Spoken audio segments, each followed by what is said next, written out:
Hi, everyone. We are very pleased and honored to be with you here in Zambia for the next time, the second time in a row, Khalil and I, and we would love to share some thoughts with you about digital borders for stronger economy and enhanced security. So why are we addressing this topic today? For a very simple reason, which is that Africa is experiencing an unprecedented growth in volumes across different categories, be it passengers, cargo, tourism, trade in general, and these figures actually speak for themselves.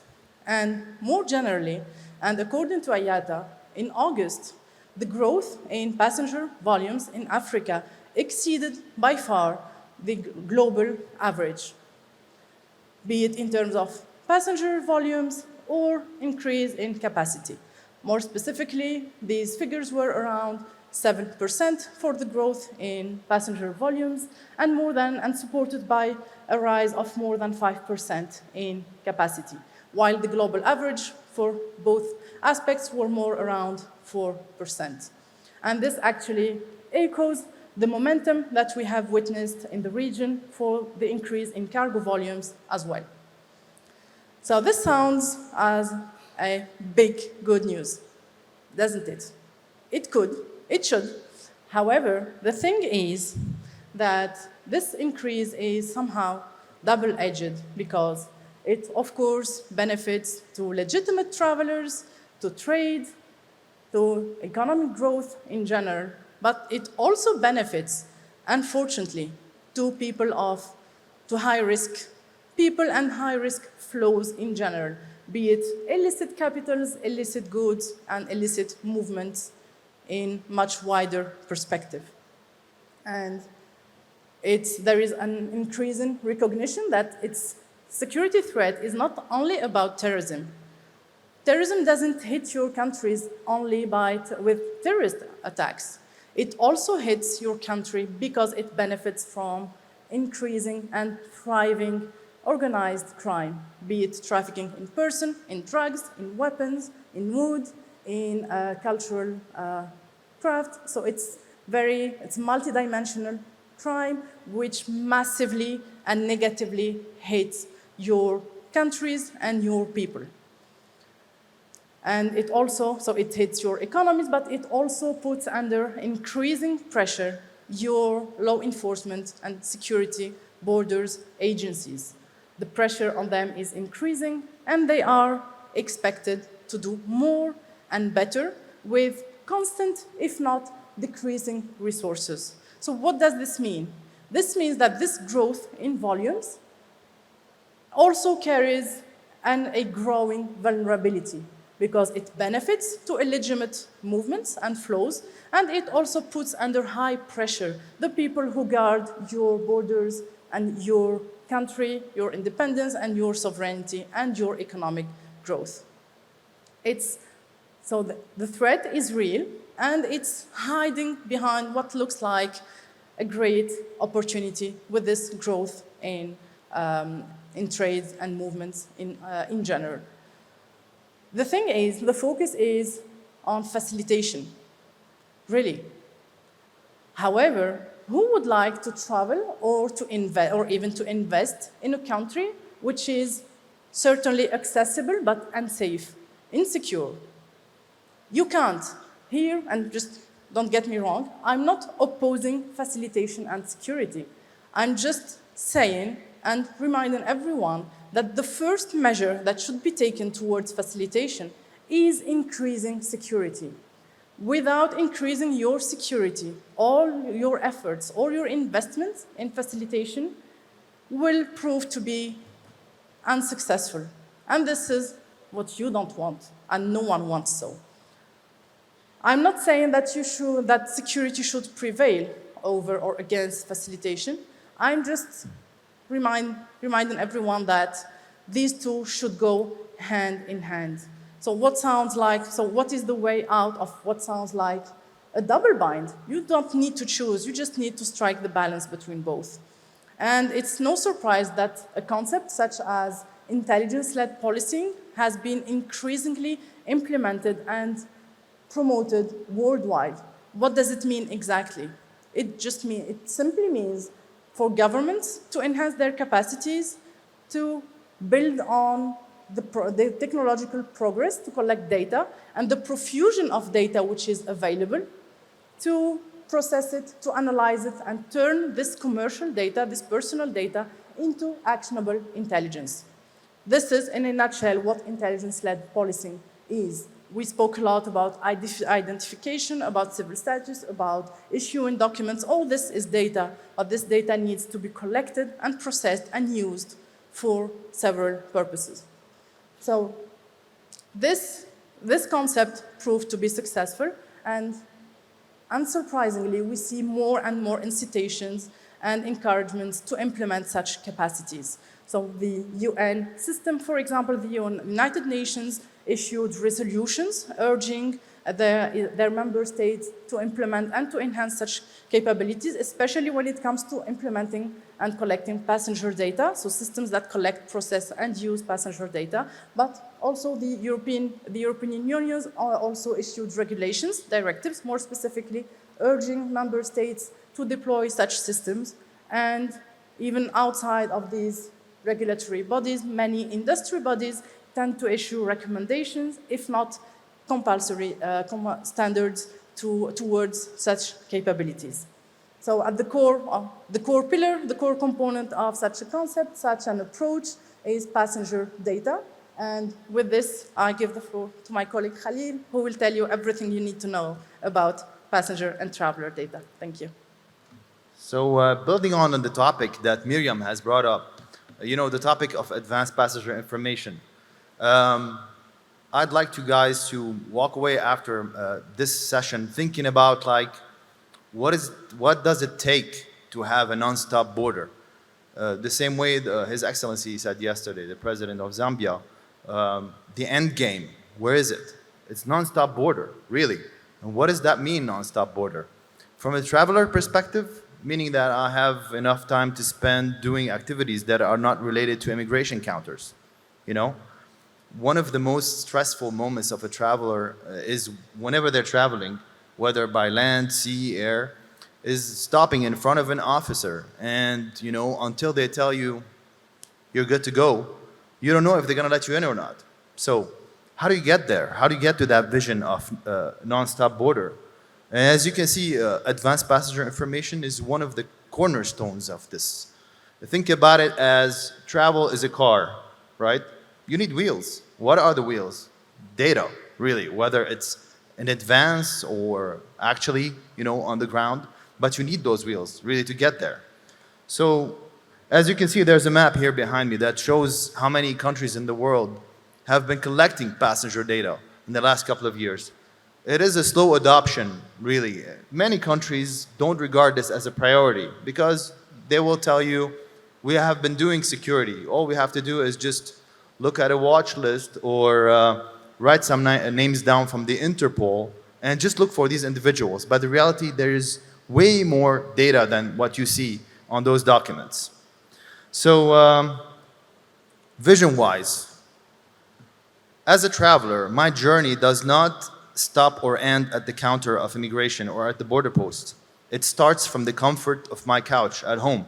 When I decide to come visit Lusaka in a month, what are the steps that I need to take really to book a flight, assemble the documents that I need for applying for an e-visa or a travel authorization, which we hear currently in the industry more and more. That's where the journey starts. But does it end again at the border post? And the answer is no. Because as a tourist or as a business visitor, I'm going to go in and book a hotel room. I might rent a car, right? I might buy a SIM card. Or maybe Zambia next year is going to have a Formula One event and I will want to use the same credentials to access a stadium. You see, all these are sources of valuable information, not just for security purposes, but also for facilitation.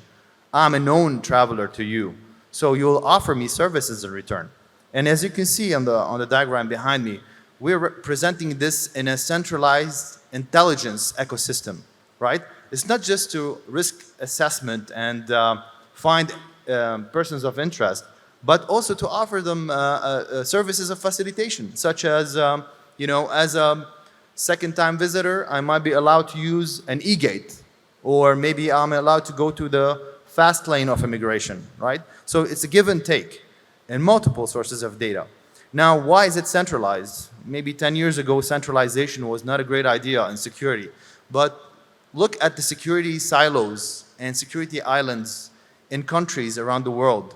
If agencies don't talk to each other inside the same country, you have gaps. And if you have gaps, you will rush, and security becomes your urgency. So travel facilitation is not your priority anymore. So again, what is the end game? What is the vision, really? In 5, 10 years, imagine, just get a piece of paper. I mean, not right now. And try to create how your border is going to look like in 5, 10 years, right? This is a really good exercise because this will help you manifest those things into your country. So next thing, I mentioned beyond data, safer travel, travel facilitation, and trust. Really, when you trust your travelers, they trust you back with their information. I am happy to share my biometrics with an agency that facilitates my crossing through the borders instead of standing in a queue. A lot of my friends ask me, like, we travel all over Africa in the last 20 years. What is your, aren't you afraid about security and bombs and, Tell them, no, man, I'm afraid about standing in a queue for hours, not knowing what I'm going to be asked or if I'm going to be allowed or not. So really, that's the vision that we're looking at. Now, I'll just put on my CETA hat on. And, we are privileged. For the last 75 years, we've been working with airlines and governments, partners, really. That really gave us the privilege of being able to offer advice in that space. We worked with those companies for the longest possible, and we're connected to them. And I'm mentioning here airlines, really, because airlines are, if you want, the easiest source of data about travelers. They have established systems. They gather the data about travelers by default. When you buy your ticket, when you make a booking with them, this is a wealthy reservoir of data. Why not harness it and use it? So this is why we are so seasoned in that space, and we can offer advice in it, if I may say that. And these are some of the numbers, really. Sometimes I prefer not to put things in numbers perspective. But again, this is like the topic of machine learning today. Everybody wants to have AI-powered platforms, right? But where do these platforms get their power? Not from you and me, they're from data, really. Collecting data, of course, and if you want, in the ethical way that protects sovereignty, right? Privacy of travelers. Like, I don't need to know what are your hobbies to give you, access to an e-gate. I just need basic things, really, that could tell me something about your behavior, maybe in the past, visiting, overstaying a visa, etc. So, really, facilitation and security, they go in hand in hand. In fact, facilitation is the new security.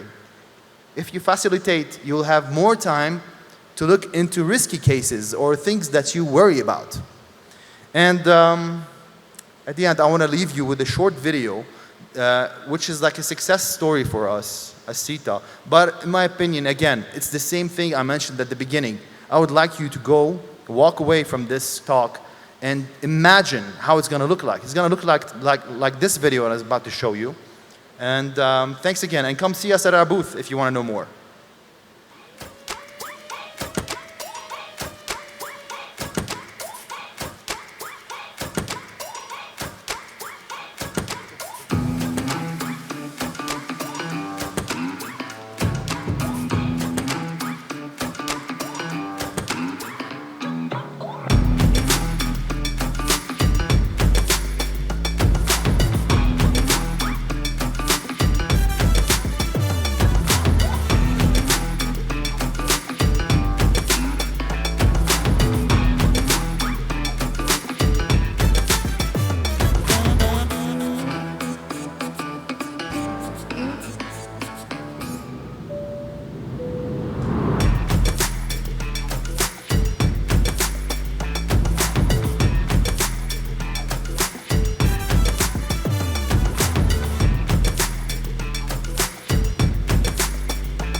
So just if you were to leave us with few ideas, just as food for thought, what we wanted to share with you is the fruit of our experience, long-lasting, at least more than 25 years of experience and expertise in border management. And what we want you to just to remember is that this unprecedented increase in volumes in Africa will be great news on the condition that governments adapt and act, and on purpose, I'm not saying react, that governments adapt and act accordingly, which means that any investment in facilitation should be balanced with investment in security. Facilitation should not be understood as a synonym to laissez-faire, laissez-passer, by no means, really, because this is too easy a trap to fall in, and it would put governments under much heavier pressure and in very tricky situation. So really, this is very important. And the major common point between facilitation and security remains data. Commercial data, personal data, sensitive data sometimes, that you need to turn into actionable intelligence for your governments, your agencies, to be able to make decisions and take actions always earlier in the process of border management.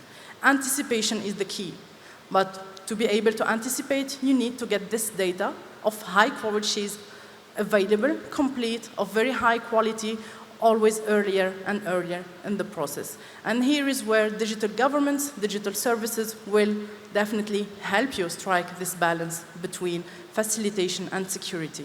Services will be easier to access to citizens, to travelers in general, but at the same time, this will provide you with high quality and anticipated data for you to anticipate and adopt a proactive approach to border management.